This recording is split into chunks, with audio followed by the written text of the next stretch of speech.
गोरी गैस बहुत महंगा हो गईल हो, कैसे बनाई खाना ये जान। शहर में सिलेंडर दाम बढ़ गईल, कैसे चले घर परिवार।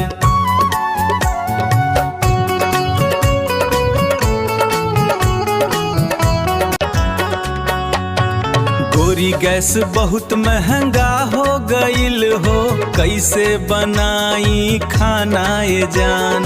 गैस महंगा हो गईल त का भइल हो साजन, चूल्हे पर रोटी बनाइब हम। चूड़ी खनखनाई अंगना महकाई, मिट्टी के खुशबू लईब हम।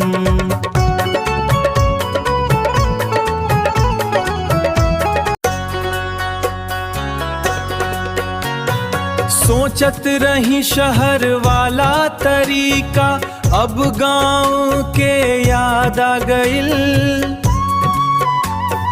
मिट्टी के चूल्हा लकड़ी के आग, दिलवा के सुकून दे गईल।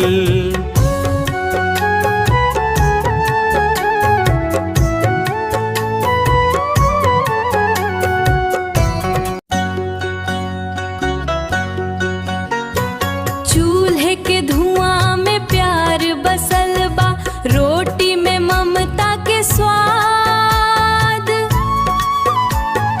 गांव के जिंदगी सबसे न्यारी, एही में बसल प्रसाद।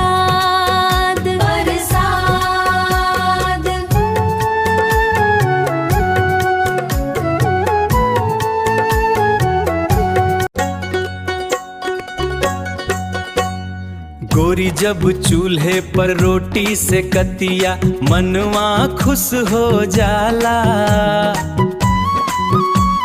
चूड़ी खन के हंसी चमके हो, साजन के दिल हर साला।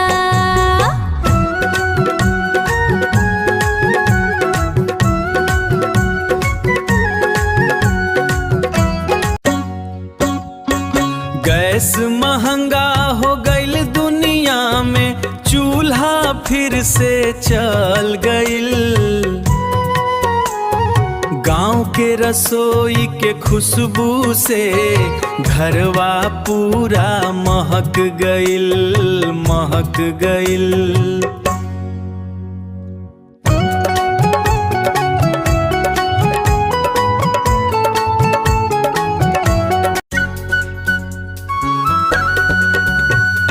देखो चूल्हे की आग जली रे, खुशबू गांव में फैली रे। जितन अंजू की ये शान है, ये भोजन उनकी पहचान है। सारा गांव ये गीत गाए, जितन अंजू सदा